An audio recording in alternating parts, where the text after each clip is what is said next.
இதை கேட்டீங்கன்னா சொல்லுங்கள் சார். நீங்கள் உங்களுடைய முதல் படம் உங்களுடைய திரையுலக வாழ்க்கையில் எது திருப்பு முனையாக அமைஞ்சது?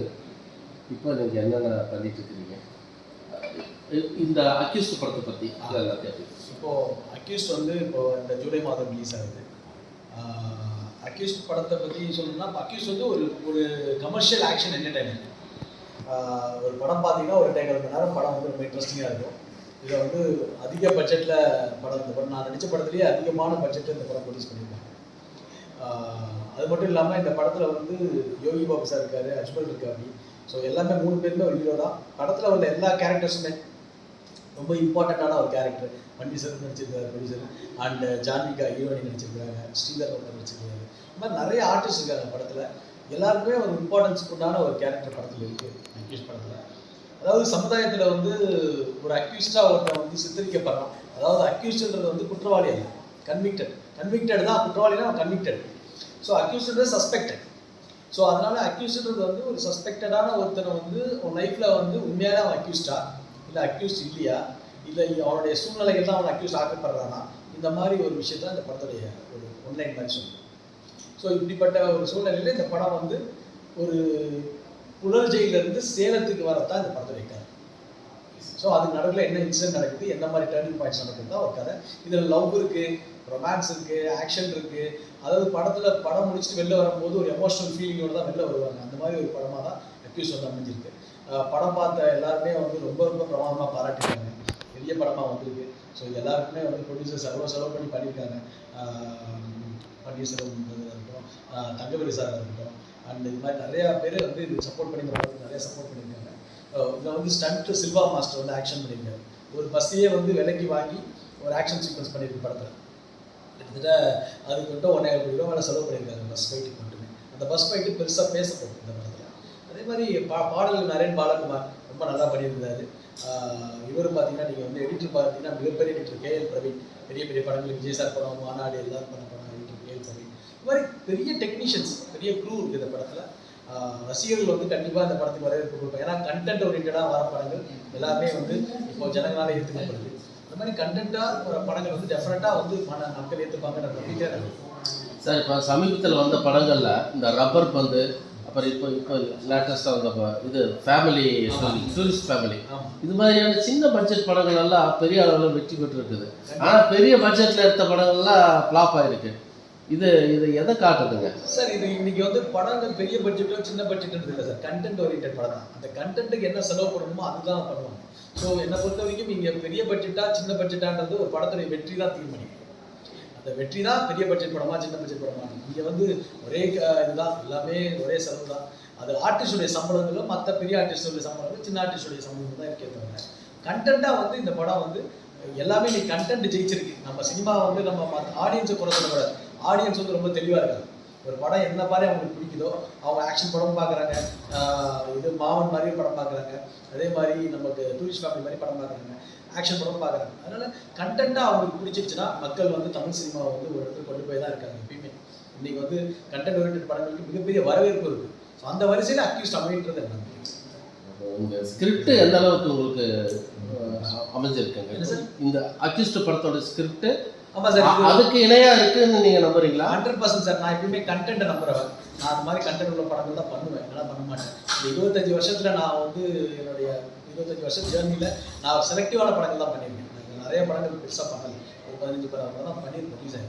ஸோ அந்த கண்டென்ட் ஓரியன்டான படங்கள் மட்டும்தான் இந்த படம் அக்யூஸ்ட் வந்து எனக்கு மக்கள் மத்தியில் மிகப்பெரிய ஒரு, அதாவது நான் வந்து பெருசாக பிரம்மாண்டமான சூப்பர் படம் பண்ணிட்டேன், ஆகாவோ படம் பண்ணிட்டேன், ஜனங்களுக்கு பிடிக்கிற ஒரு கண்டென்ட்டை கொடுத்துருக்கேன். அவ்வளோதான் நான் படத்தை பற்றி அவ்வளோதான் சொல்லுவேன். கமர்ஷியல் என்டர்டைன்மெண்ட் படமாக அக்யூஸ்ட், கடைசியில் ஒரு எமோஷனலாகவும் ஒரு படம் இருக்குது சார். ஏன் இவ்வளோ கேப் தமிழ் சினிஃபீல்டில் உங்களுடைய கெரியரில் கேப்பாக ஆரம்பிச்சு? ஆமாம் சார், எனக்கு வந்து ஆக்சுவலி ஒரு 3 வருஷமாக கேப் ஆகிடுச்சு உத்தம ராஜாக்கு அப்புறம்.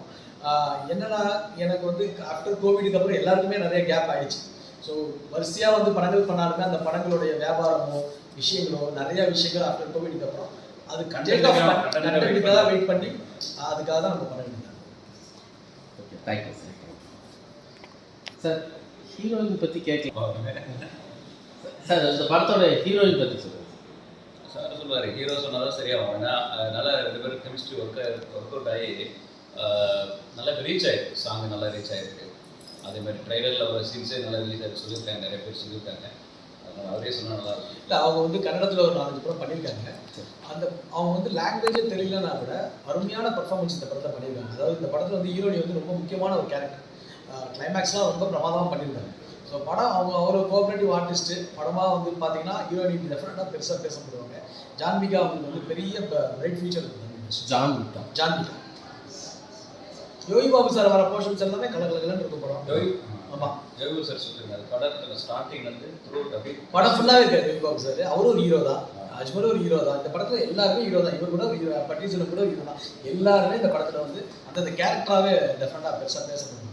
ஸோ படம்லாம் வந்து இப்போ படம் பார்த்துட்டு எல்லாருமே வந்து ஆகா நம்ம நினைக்கலையே, அக்யூஸ்ட் வந்து ஒரு நல்ல கண்டென்ட் ஓரியன்ட் படமாக இருக்குன்னு இண்டஸ்ட்ரி டாக் இருக்குது. ஸோ அது எனக்கு சந்தோஷம். இனிமேல் மக்கள் கையில் இருக்குது. மக்களுடைய எப்போ ரிலீஸ் சொல்கிறீங்க சார்? இந்த ஜூலை மாதம். அது மட்டும் இல்லாமல் பொதுவாக நடிகர் உதயா எப்போவுமே தன்னை தயார்படுத்திக் கொள்வதில் எப்போவுமே ஒரு ஆர்வத்தை காட்டுறார். இந்த படம் வந்து நிச்சயமாக அவருடைய தயார்படுத்துவதனுடைய ஆழத்தையும் தீவிரத்தையும் காட்டக்கூடிய ஒரு படமாக. எல்லாருக்குமே ஒரு தோல்வியோ அல்லது ஒரு கேப்போ வந்து நம்ம வாழ்க்கையில் விரக்தி ஏற்படுத்துது. பட் அந்த விரக்தி அவசியம் இல்லை. நம்ம தயாராகிட்டு இருக்கிறோங்கிற ஒரு நம்பிக்கையை ஏற்படுத்தக்கூடிய படமாக நிச்சயமாக இருக்கும். அதை நமக்கு கருத்தில். Okay sir, thank you. Thank you. Good afternoon, sir. Good afternoon. Myself Sandati. I am from English department. I am very happy to sit in front of you, and I am very happy to ask you an interview. And my first question is that why you chosen this acting as a film Accused, and what is the plot that you chosen to act, and what is the inspiration plot in that? English is not Tamil. Say yours. Accused இது வந்து actually வந்து இப்போ தமிழ் சினிமாவில் வந்து content ஓரியன்டாக வந்து எல்லா படமே கரெக்டாக பேசப்படுறாங்க. அக்யூஸ் படமும் அந்த மாதிரி ஒரு கண்டென்ட் ஓரியன்ட் படம். இன்றைக்கி அக்யூஸ்ன்றது வந்து suspected, it's not convicted. Convicted யார்? குற்றவாளியாக தண்டனை கொடுத்ததுக்கப்புறமா தான் அவன் கன்விக்டட், அவன் தான் அக்யூஸ். இங்கே அக்யூஸ்ன்றது வந்து அவன் அக்யூஸ் தப்பு பண்ணானா பண்ணலையா அப்படின்ற ஒரு அந்த ட்ராவல் இருக்கு இல்லையா, அதுதான் இந்த படத்தோடைய கதை. இது வந்து ஒரு குடல்லேருந்து ஒரு சேலத்துக்கு கொண்டு போகிற ஒரு ட்ராவல் தான் கதை. உங்களுக்கு எல்லாருக்கும் இந்த படம் அப்படிங்கிற மாதிரி தான் இருக்கும். ஸோ அந்த கண்டென்ட் ஓரியன்டாக இந்த படம் நல்லா இருக்கிறதுனால தான் ஐ செலக்டட். ஸோ அதுக்காக ப்ரொடியூசர்ஸ் தான் சப்போர்ட் பண்ணி பெரிய in my career this is a very big huge budget. So huge budget ஃபிலிமாக பெரிய லெவலில் பண்ணியிருக்காங்க. I hope you all will do it. Congratulations. Sir என் பேர் சுபாஷ், நான் பிபிஎஸ்சி. சார் இப்போ சினிமாவில் பார்த்தீங்கன்னா நிறைய டைப் ஆஃப் ஜானர் இருக்கும். சிலர் வந்து கமர்ஷியல் மூவிஸ் செய்வாங்க, மாஸ் கமர்ஷியல் மூவிஸ் பண்ணுவாங்க. சிலர் வந்து கண்டென்ட் ஓரியன்ட் ஃபிலிம் பண்ணுவாங்க. ஃபார் அன் எக்ஸாம்பிள் நம்ம உலகநாயகன் கமல்ஹாசன் அவர்கள், அவங்க வந்து கண்டென்ட் ஓரியன்டாக இந்த கேரக்டருக்கு தகுந்த மாதிரி ரைட் பண்ணுவாங்க. உங்களுக்கு இந்த மாதிரி கண்டென்ட் ஓரியன்டாக ஒரு படம் பண்ணுவோம் அப்படிங்கிறதுக்கு இன்ஸ்பிரேஷனாக எது இருந்துச்சு, யார் இருந்தாங்க? இல்லை ஆக்சுவலி கண்டென்ட் ஓரியன்ட் படம் வந்து நீங்கள் வந்து பார்த்தீங்கன்னா அந்த காலத்தில் ரஜினி சார் தான் பண்ணியிருக்காரு. இந்த காலத்தில் ரஜினி சார் பண்ணியிருக்காரு. இன்னைக்கு மாஸ் ஹீரோவாக கமர்ஷியல் ஹீரோவாக பேசப்படுறவங்க எல்லாமே கண்டென்ட் ஓரியன்ட் படங்கள் பண்ணவங்க. அந்த காலகட்டங்கள் எப்படி இருந்ததுன்னா அவங்க கலந்து பண்ணாங்க, மாஸும் பண்ணாங்க, கண்டென்ட் ஓரியன்ட் படமும் பண்ணாங்க. ஸோ அதுதான் அவங்களுக்கு ஒரு ஸ்டார் ஆனது வந்து அவங்களுக்கு வந்து content oriented is the best performer actor அப்படின்றது கண்டென்ட் ஓரியன்ட் படம் தான். அதுக்கப்புறமா அவங்க மாசு அவங்களுடைய பிஸ்னஸ்க்கு வந்த மாதிரி ஆக்ஷன் பண்ணாங்க. தவிர என்னை பொறுத்த வரைக்கும் வந்து இன்னைக்கு கண்டென்ட் ஸ்பீக்ஸ். படம் வந்து கண்டென்ட் தான். நீங்கள் ஒரு மாஸ் படத்துலையும் கண்டிப்பாக கண்டென்ட் இருக்கும். ஒரு கமர்ஷியல் படத்துலையுமே அந்த கண்டென்ட் இருந்தால் மட்டும்தான் இன்றைக்கி வந்து மக்கள் வந்து ரசிக்கிறாங்க. ஸோ எனக்கு தெரிஞ்ச வரைக்கும் கண்டென்ட் ஓரியன்ட் படமும் மாஸ் எல்லாமே இன்னைக்கு கலந்து தான் ஜனங்க ரசிக்கிறாங்க. இந்த audience is very clear. Audience வந்து ரொம்ப கிளியராக இருக்காங்க, தெளிவாக இருக்காங்க. அவங்களுக்கு வந்து நம்ம யோசிக்க முடியாத லாஜிக்கெலாம் அவங்க யோசிப்பாங்க. ஸோ அதனால் இன்றைக்கி வந்து எல்லா ஆர்டிஸ்ட்டுமே வந்து கண்டென்ட் ஓரியன்டாக இன்றைக்கி லால் சார் நீங்கள் வந்து அவ்வளோ பெரிய சூப்பர் ஸ்டார் மோகன்லால் சார் வந்து மலையாளத்தில் வந்து கண்டென்ட் ஓரியன்ட் சாதாரணமாக பண்ணிட்டாங்க. இன்றைக்கி வந்து எல்லாத்தையும் விடுங்க. சித்தாரா சமீபார்னு ஒரு படம் வந்து இந்தியில் அதை நீங்களாம் பார்க்கணும். அந்த படம் வந்து தன்னை தாழ்த்திக்கிட்டு ஒரு அமீர் கான் மாதிரி ஒரு ஹீரோ ஒரு தன்னை தாழ்த்திக்கிட்டு ஒருத்தர் வந்து அவர் குள்ளமாக இருக்கிறதுக்காக தாழ்த்திக்கிட்டு அந்த கண்டென்ட் ஓரியன்டாக படம் பண்ணி இது super duper hit. Aamir Khan வந்து மாஸ் படமும் பண்ணார், நம்ம பார்த்துருக்கோம். ரஜினி மாதிரி நம்ம அந்த ஹிந்தியில் படம் அதெல்லாம் பார்த்துருக்கோம். அதே மாதிரி கண்டென்ட் ஓரியன்ட் படமாக தாரை சமீபார், இப்போ சித்தாரா சமீபார், இதெல்லாம் எல்லா ஹீரோஸுமே இங்கே கண்டென்ட் ஓரியன்ட் படம் பண்ணுறாங்க. Good morning, sir. I am Kanishka from BCom CA.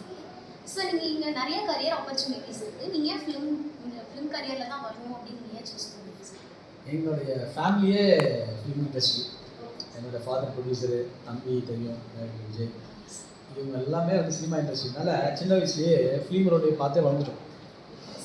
இந்த பால் கொடுக்கும்போதெல்லாம் நம்ம குழந்தை அப்படி தான் வளரும். ஆர்டிஸ்ட் கொடுக்கும்போது நம்ம வந்து இந்த ஃபிலிமில் அப்புறம் ஃபிலிம் இருக்கும், அதை வச்சு நாங்கள் வந்து விளையாடுவோம், பொண்ணு மாதிரி பொண்ணை விளையாடுவோம். அதெல்லாம் ஞாபகம் இருக்குது. ஓகேவா? அந்த ஃபிலிம்லாம் அப்போல்லாம் ஃபிலிம், இப்போல்லாம் டிஜிட்டல். அப்போல்லாம் அந்த ஃபிலிமை வந்து ரப்பர் பேண்ட் பட்டு அதுலேயே பிறந்து அதுலேயே வந்ததுனால வேறு தொழில் போக முடியும், சினிமா தான் அப்படின்னு ஆயிடுச்சு, ஃபிக்ஸ் ஆயிடுச்சு. அதனால சினிமா ட்ராவலாக வந்துட்டோம். மற்றபடி வேறு தொழில் தெரியாது, தான் உண்மை. வேற கரியர் ஆப்பர்ச்சுனிட்டிஸ் இருந்தா மேபி சூஸ் பண்ணிருக்கீங்க சார்?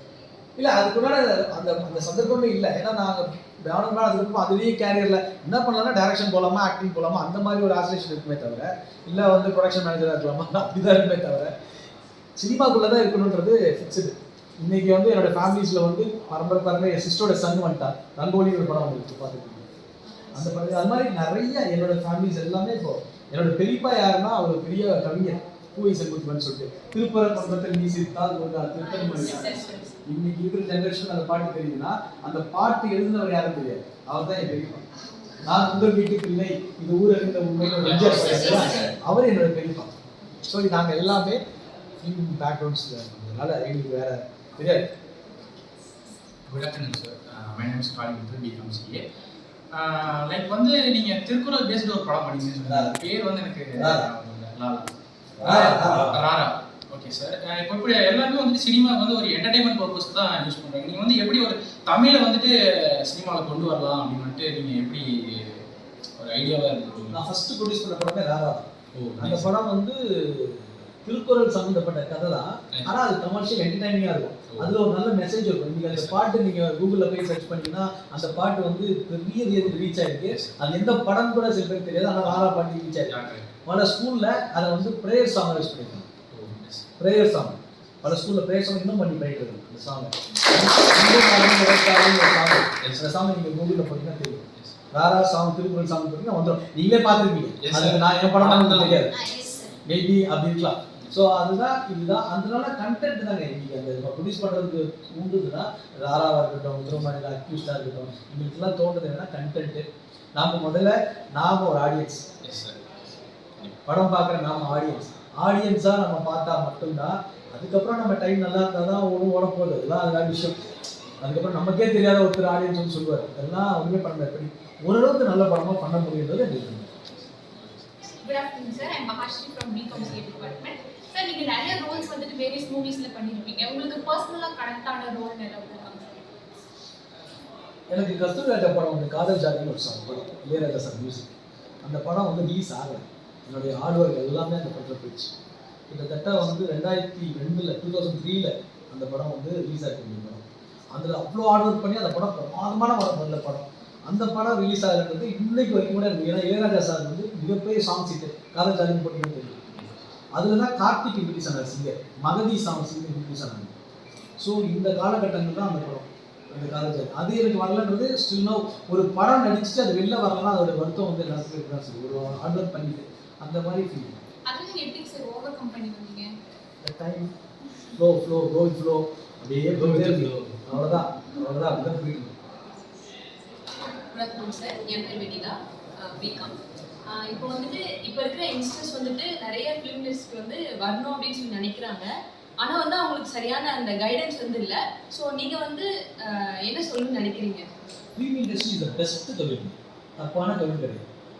முதல்ல அதை வந்து இன்னைக்கு வந்து சினிமாவில் வந்தால் ஐயோ அவங்க வந்து வீடு கொடுக்க மாட்டாங்க, ஒன்று கொடுக்க மாட்டாங்க, இதெல்லாம் இருக்குல்ல.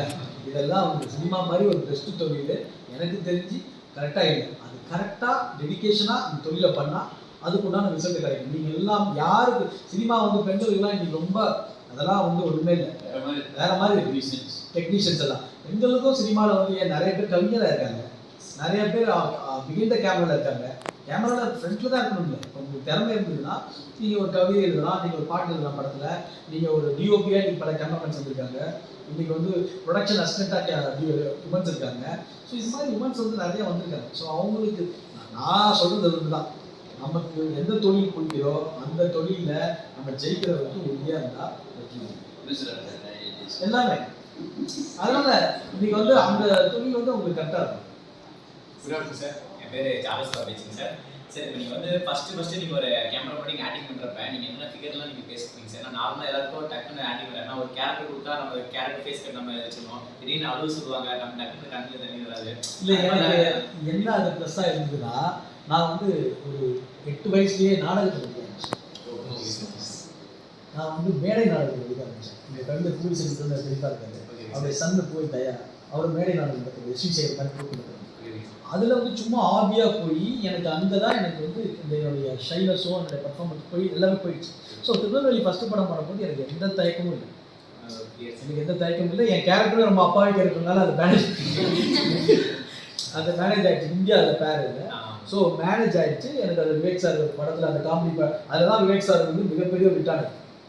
நீங்கள் அதெல்லாம் பார்த்தீங்கன்னா தெரியும். விவேக் சார் வந்து அந்த லாரியில் வந்து நிமிஷம் ஓடுமாடா, அதெல்லாம் என் படம் தான். என் படம் தான் அந்த திருநெல்வேலியில் விவேக் சார் அந்த மிகப்பெரிய ஒரு இதாக இருந்தது.